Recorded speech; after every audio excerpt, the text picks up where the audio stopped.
অন্ধকার তো আসছে। হ্যাঁ বড় মা, বলো। তোমাকে কিরকম লাগছে? মাম্মি তোমার এরকম মাসাজ করছে চুলে।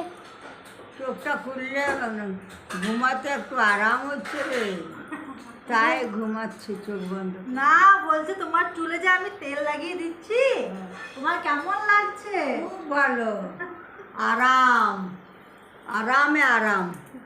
মাম্মি আর তোমাকে কিরকম লাগছে? তুমি লাগাচ্ছ চুলে, তোমাকে কিরকম লাগছে? দারুণ লাগছে। আমি তোমাকে না, মাম্মিকে। হ্যাঁ হ্যাঁ, আমাকে জিজ্ঞেস করছে। আমার জন্য ওয়েট করছিল দিদা। ওর তো বেশি ভালো লাগবে, আমাকে সেবা করছে ছিটছে, ওর আরাম লাগবে। হ্যাঁ, বাহ। লাইফ টাইম অ্যাচিভমেন্ট, এটা লাইফ টাইম অ্যাচিভমেন্ট। বম্মাতে এবারে ওদিকে না? বম্মাতে এবারে স্টার হয়ে যাবে। বড় বড় দিদাকে শোনো, যে কথা বলে তাকে দিতে হয়। বম্মা তো এবারে স্টার হয়ে যাবে না, তাই জন্য এটা লাইফ টাইম অ্যাচিভমেন্ট, হ্যাঁ, বুঝলে না? থাকবে ভিডিওটা। এই ভিডিওটা থাকবে, যখন বম্মা থাকবে না তখন আমাদের পাঠাবি, আমরা দেখবো যে তোমার মা কেমন করে মেসেজ করছে। তারপরে বম্মার পরে আমার টার্ন, তখন তোর মা আসবে আমাকে মেসেজ করতে।